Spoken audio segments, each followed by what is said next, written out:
SV6 news కు స్వాగతం. ముందుగా హెడ్లైన్స్. ప్రజలకు నిత్యం అందుబాటులో ఉంటూ సమస్యలు తొలగించి నియోజకవర్గం అభివృద్ధికి కృషి చేస్తానని, తన తండ్రి దివంగత నేత ఎమ్మెల్యే సాయన్నలాగా ప్రజాసేవ చేసుకునే భాగ్యం కలిగించాలని కంటోన్మెంట్ ఎమ్మెల్యే బీఆర్ఎస్ అభ్యర్థి నివేదిత ఓటర్లను అభ్యర్థించారు. ఎన్నికల ప్రచారంలో భాగంగా కంటోన్మెంట్ బోర్డు మాజీ ఉపాధ్యక్షులు మహేశ్వర్ రెడ్డి ఆధ్వర్యంలో కంటోన్మెంట్ బోయిన్పల్లిలోని కంసరి బజార్, పెద్దతోకట్ట, ఆర్య సమాజ్ ప్రాంతాలలో ఇంటింటికి పర్యటించారు. ఓటర్లను తనకు ఓటు వేయాలని విజ్ఞప్తి చేశారు. బీఆర్ఎస్ ప్రభుత్వం చేపట్టిన సంక్షేమ పథకాలు వివరిస్తూ ఓట్లన్నీ అభ్యర్థించారు.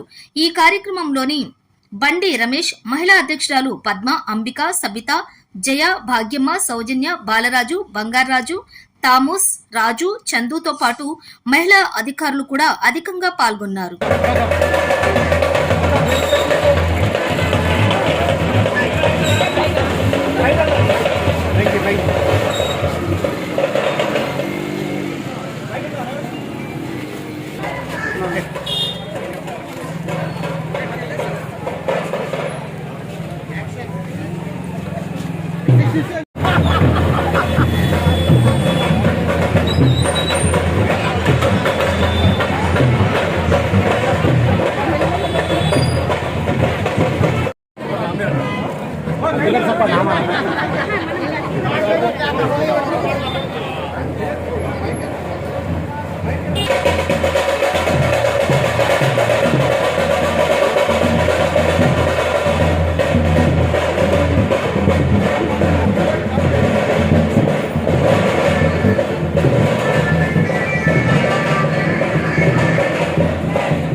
ఎంపీని ఎమ్మెల్యే రెండింటికి 4 గుర్తుకేయాలి.